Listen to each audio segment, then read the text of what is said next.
Hi, and welcome to Authentically ADHD. I'm Carmen, your host, and I created this podcast to help ADHDers along their journey wherever you are on your journey.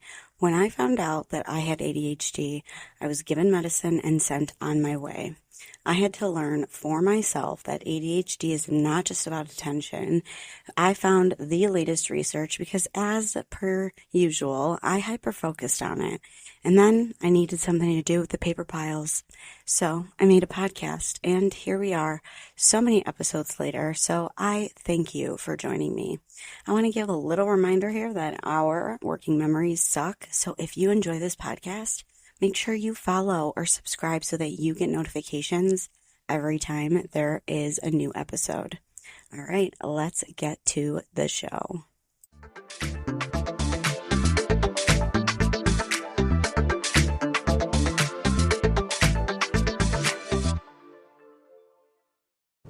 Hi, this is a disclaimer that I am a early childhood special education teacher. I am a certified life and performance coach, and I am a podcaster. All right, I am not a medical doctor, and none of this information should be used in supplement of a medical professional and or therapy.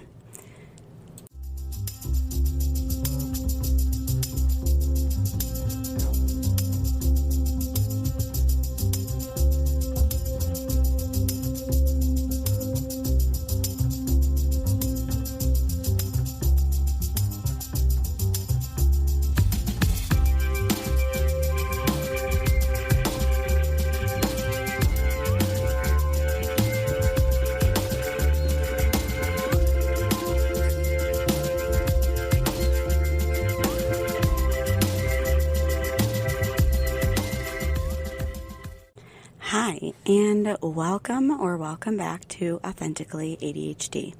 I'm Carmen, your host, fellow ADHDer, and your guide through the beautifully chaotic, wildly creative, and sometimes frustrating world of the ADHD brain.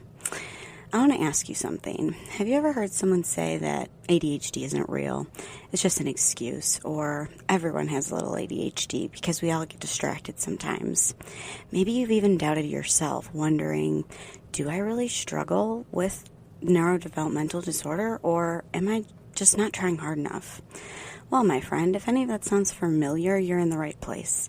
Today we're diving headfirst into the tangled web of myths and misconceptions that surround ADHD. The ones that leave people feeling misunderstood, dismissed, and frustrated. But here's the good news. We're bringing the facts, the real, science-backed, brain imaging, peer-reviewed, expert-approved truth about ADHD. Together, we're going to bust these myths wide open and replace them with knowledge, empowerment, and maybe even a few light bulb moments along the way. Are you ready? Let's get started. We're going to start by debunking a few common myths about ADHD. ADHD has been misunderstood for decades, leading to myths that undermine the experiences of those who live with it. In this segment, we'll break down two of the most common and damaging misconceptions about ADHD using historical context and scientific research to separate the fact from the fiction. Here's the first one, that ADHD is not a real disorder. It's just an excuse for laziness. This is one of the most pervasive myths about ADHD, that it isn't a legitimate medical condition and that it's just an excuse for laziness, lack of motivation, or poor self-control. But the reality is that ADHD has been recognized as a neurodevelopmental disorder by leading medical organizations, including the American Psychiatric Association and the World Health Organization. So here's some historical context and some scientific research about ADHD. First of all, it's been documented for centuries. It just always hasn't been called the same thing. It is documented as early as 1798. A Scottish physician, Sir Alexander, described a condition in children characterized by inattentiveness and restlessness. Then, in the early 20th century, researchers began studying what then was called minimal brain dysfunction. a term that later evolved into ADHD as our understanding of the condition deepened. As you know, a lot of the research that I go through is recent research, but in 1968, the American Psychiatric Association formally recognized what we know as ADHD in the second edition of the Diagnostical and Statistical Manual for Mental Disorders. That's the DSM-2. They called it hyperkinetic reaction of childhood. Over the decades, extensive research has led to refinements in the diagnostic criteria, demonstrating that ADHD is not just a child disorder, but it's one that persists into adulthood for many individuals.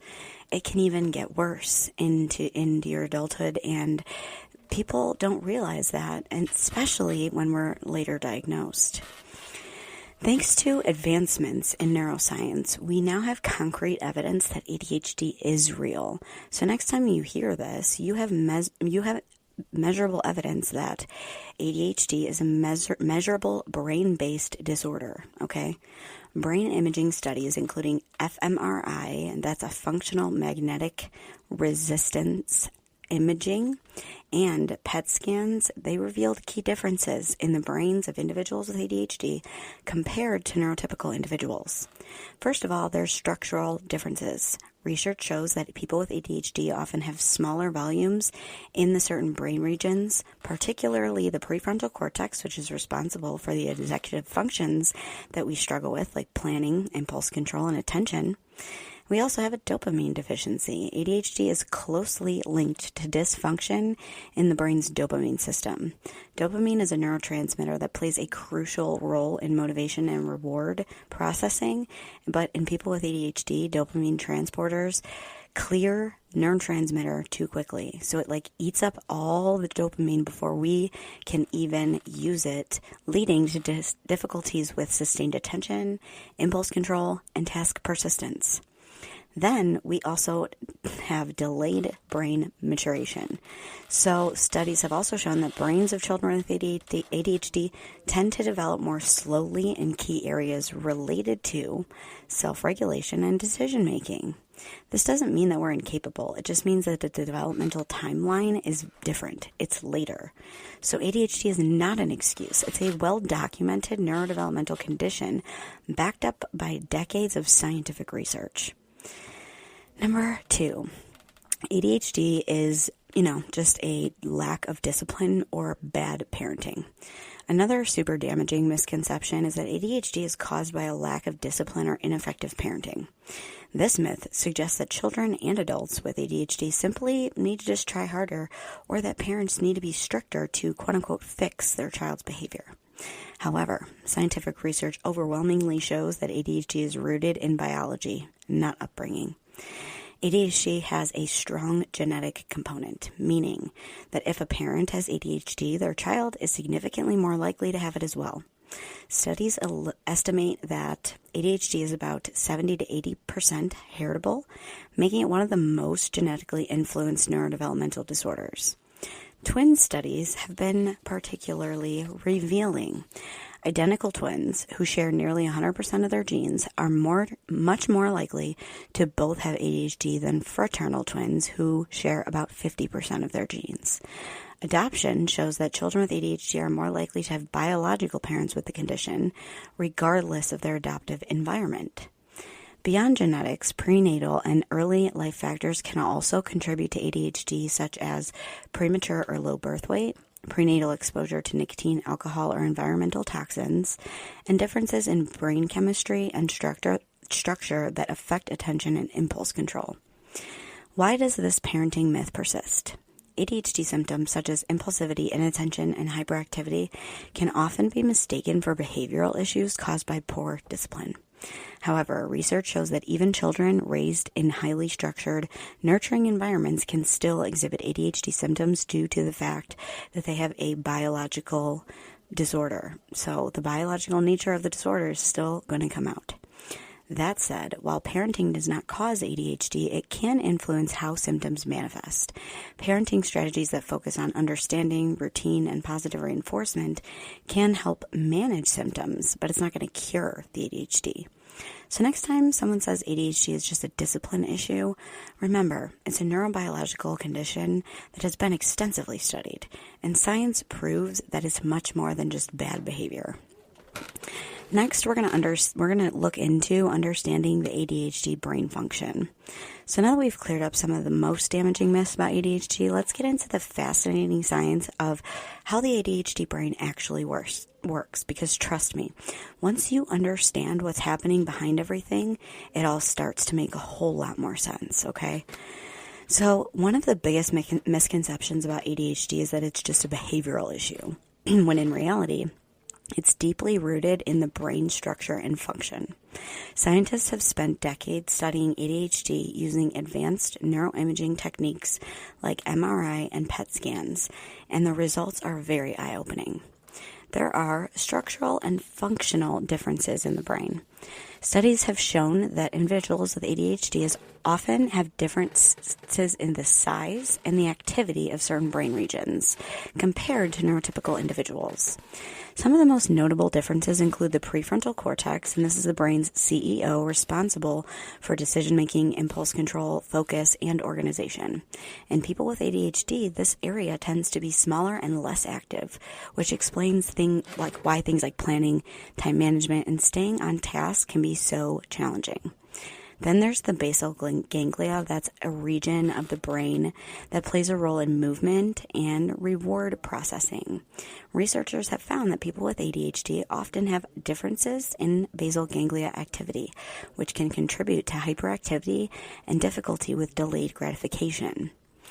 Then our corpus callosum, and this is the bridge that connects the left and the right hemispheres of the brain.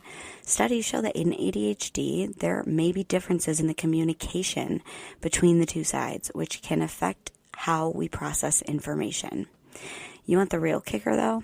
It's not just about how the ADHD brain is structured, it's about how it communicates internally through neurotransmitters like dopamine and norepinephrine.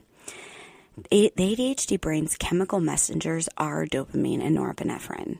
They are basically tiny little messengers that help brain cells communicate. In ADHD, the way these chemicals are processed is different, and that leads to some of the core symptoms of the condition. Dopamine is a neurotransmitter that plays a huge role in motivation, reward, and pleasure. In the ADHD brain, dopamine is often not regulated efficiently, meaning that everyday tasks do not provide the same reward or urgency sense than neurotypicals do. That's why those tasks feel boring and sometimes physically painful to start or even continue to do.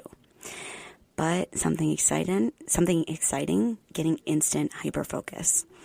Norepinephrine, this one is involved in the alertness and attention. In ADHD, there may be lower levels of norepinephrine, making it harder to sustain focus and filter out distractions. So when people say you just need more discipline, nope. The ADHD brain is literally wired differently, and it's not really a matter of willpower. It's a matter of our brain chemistry. So instead of getting more discipline, we just need to work with our brains instead of fighting against them. Now we're going to talk about executive function challenges and why organization, planning, and impulse control are harder for us. This is where the struggle gets real. Executive functions are the brain's self-management system, the skills that help us plan, prioritize, and remember things. They control impulses and regulate emotions. Imagine them in air traffic controller center of your brain, making sure all of your mental planes take off and land at the right time. In ADHD, the system does not operate as smoothly. It's like running airport. It's like you're running airport operations during a thunderstorm. Flights, aka your thoughts, get delayed, rerouted, or just crash into each other. So let's break down the 3 major executive functioning challenges and how research helps explain them. Believe me, having this knowledge will help you to get some knowledge into and behind when people say these myths and these things that are not true about ADHD. We have issues with impulse control and inhibition. We say things we don't mean. We do things without thinking. And this is because the prefrontal cortex, which helps with self-control is less active in ADHD brains. This means impulsivity can take over, blurting things out, interrupting, and acting before thinking. Studies show that people with ADHD struggle more with delayed gratification, meaning the brain craves immediate rewards rather than long-term goals. Then there's our working memory and mental organization. Working memory is what helps us hold information in our minds while we use it, like remembering why you walked into a room or following multi-step directions. Research shows that ADHD brains can have weaker working memory abilities, which explains why you can read an email and then forget what it says seconds later. Then there's the planning and time management issue. Time perception in ADHD is fundamentally different. We don't develop an internal clock. The ADHD brain doesn't track time linearly. It's now or not now. MRI studies show that less activation in the brain's time management areas, which explains why deadlines feel so distant until suddenly they don't, and it's a full-blown panic. Let's say you have a report due in 2 weeks. A neurotypical brain breaks it down. Start researching today, write a draft next week, and finalize it before the deadline. But an ADHD brain, it's like, oh, I have plenty of time. I'll get to it later. Forgets about it entirely. Remembers the night before, enters full panic mode, and stays up all night trying to finish. This is not laziness. This is procrastination that's actually a difference in brain processing. The more we understand the science behind ADHD, the more we can work with our brains instead of fighting against them. So the next time you feel frustrated with yourself or somebody feels frustrated with you for forgetting something or struggling to focus, remember, it's not a character flaw. It's a brain wiring. And the best part, once you understand how your brain works, you can start using strategies that actually help. We'll get into that soon, but first, let's talk about how the ADHD impacts of these myths really lead to misunderstandings of people with ADHD.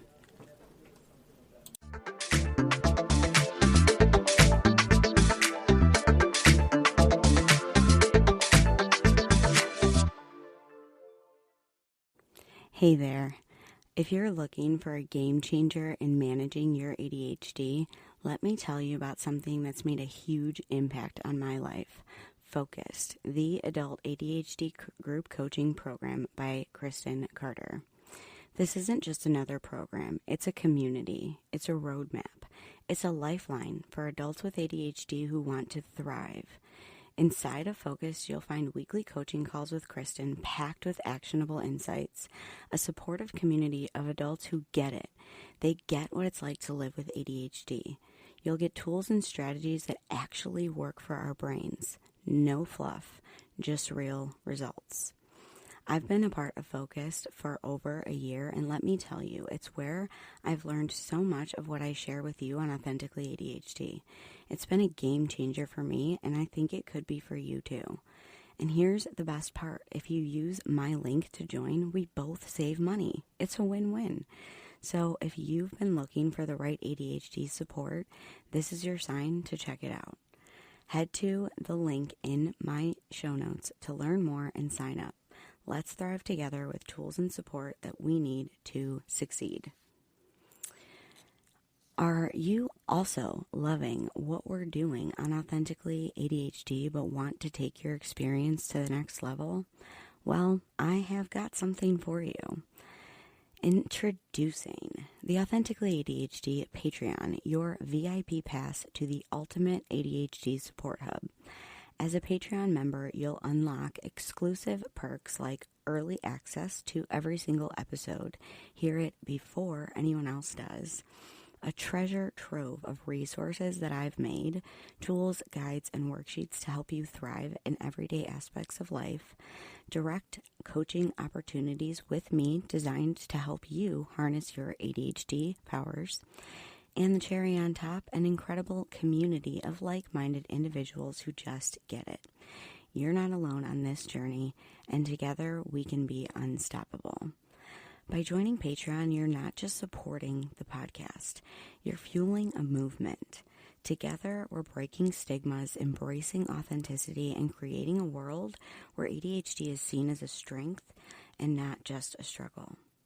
So what are you waiting for? Head over to patreon.com/authenticallyADHD and join the family today. Let's keep growing, thriving, and showing up authentically together. Hope to see you over there. Back to the show.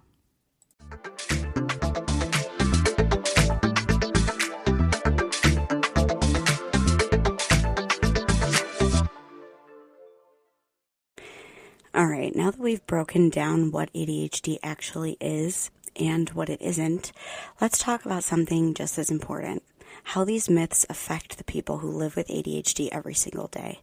Because as much as misinformation is frustrating, it's also very harmful. The stigma and misunderstanding surrounding ADHD don't just exist in conversations or on social media. They have real, lasting consequences on self-esteem, relationships, education, and even career opportunities. The weight of stigma, psychological toll of ADHD myths. Imagine being told your whole life that you're not trying hard enough, and that if you just cared a little more or you were more disciplined, you'd be fine. For many people with ADHD, this is their reality, and over time, that kind of messaging doesn't just hurt. It starts to shape the way you see yourself. Research shows that individuals with ADHD are at a higher risk of developing anxiety, depression, and low self-esteem, because often we're dismissed and we've internalized these damaging narratives. When society tells you that ADHD isn't real or that you're being lazy, it's really, really easy to start believing it yourself. I'm going to share a story with you, one that might sound familiar. Take Sarah, for example. She was diagnosed with ADHD in her late 20s after struggling years in school and at work. Growing up, she was always told that you would have so much potential if you would just apply yourself. Teachers called her distracted and unfocused, but when she forgot assignments or lost track of time, they chalked it up to irresponsibility. By the time she got to adulthood, she believed that she was just bad at life, and she thought that she was just a failure because no matter how hard she tried, she couldn't keep up with deadlines, stay organized, or focus in meetings. When she finally got diagnosed, it was a relief, but also heartbreaking. She realized she had spent years blaming herself for something that wasn't her fault. Stories like Sarah's are not uncommon. The lack of understanding about ADHD doesn't just cause frustration, it can lead to deep feelings of shame and inadequacy. And when people don't have access to the right information, they may not seek the help they need, delaying proper treatment and support. And really, your actual quality of life.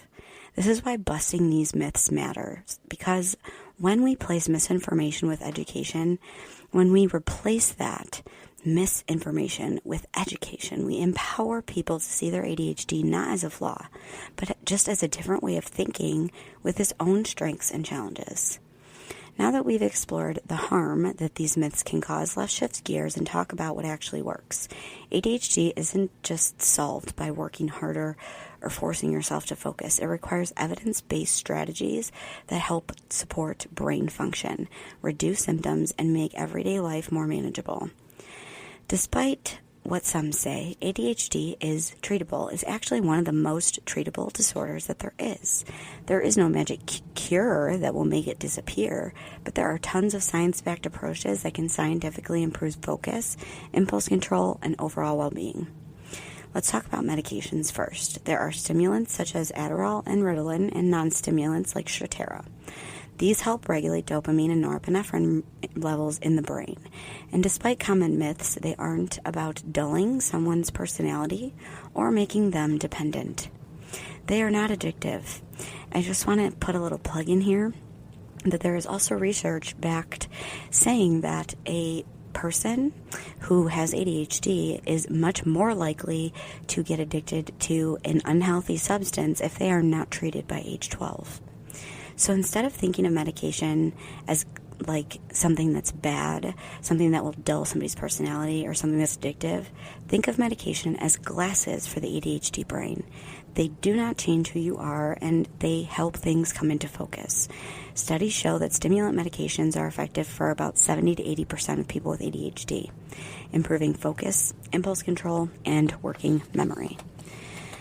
There's also behavioral therapies. Rewiring the ADHD brain is possible because of neuroplasticity. Cognitive behavioral therapy and ADHD coaching are powerful tools that can help people to develop the skills to manage their symptoms. These things can help with time management and organizational strategies, emotional regulation techniques, reframing negative self-talk, and this all that self-talk that stems from years of feeling not good enough, and reframing all that negative into something positive. Then there's just the lifestyle adjustments that ADHD management can go beyond medication and therapy. Small lifestyle adjustments and changes can make huge impacts. Some research-backed studies include exercise, regular movement helps boost dopamine and improve focus, sleep hygiene. ADHD brains often struggle with sleep regulation, but prioritizing rest can help with focus and impulse control. Then diet and nutrition. While food is not a cure, balanced meals with protein and healthy fats can improve and support brain function. There's also educational and workplace accommodation that can help you set yourself up for success. One of the most damaging myths about ADHD is that people just need to push through and work harder to succeed. But the truth is, when people with ADHD get the right accommodations, they can thrive. In educational settings, simple supports can make a world of difference, such as extended time on tests or assignments, alternative work environments, and access to audiobooks or speech-to-text software. This is for students who struggle with reading or writing, and it helps reduce distractions and accommodate slower processing speeds. Studies have shown that students with ADHD perform significantly better when given these accommodations, proving the issue is not about intelligence or effort, but about creating the right environment for learning. ADHD in the workplace. Many adults with ADHD struggle in traditional 9-to-5 jobs because it's not because we're incapable. It's because workplaces aren't always designed for our neurodivergent minds. Some game-changing accommodations can include flexible work schedules, because forcing focus at 8 a.m. doesn't always work for everyone. Task management tools and deadline reminders. Clear written instructions rather than relying solely on verbal communication. And check-ins with your boss or manager to make sure that you're staying on track. Companies that implement ADHD-friendly policies often see higher productivity and job satisfaction from their employees with ADHD, because when people are supported, we actually do our best work. Surprise, surprise. When we are taken an interest to and people validate who we are and help us along the way, we tend to do better. Let's bring this all together. ADHD is real. It's biological. And it's not caused by laziness or bad parenting. Myths and misinformation is all over the place, and it can be so damaging. But when we replace them with knowledge and understanding, we can empower individuals with ADHD to embrace who they are and access the support they deserve. If you take away just one thing from this episode, let it be this. You are not broken. You are not lazy. Your brain just works differently, and that's okay. With the right tools, strategies, and support, you can build a life that works with your brain and not against it. Thank you again for joining me on this myth-busting journey today. If you enjoyed this episode, don't forget to subscribe, share, and leave a review. It helps get this information into the hands of more people who need it. And if you have a personal story, ADHD hack, or experience you'd like to share, please reach out. I would love to hear from you. That's all I have for now, my friends. Stay authentic, and we will talk soon.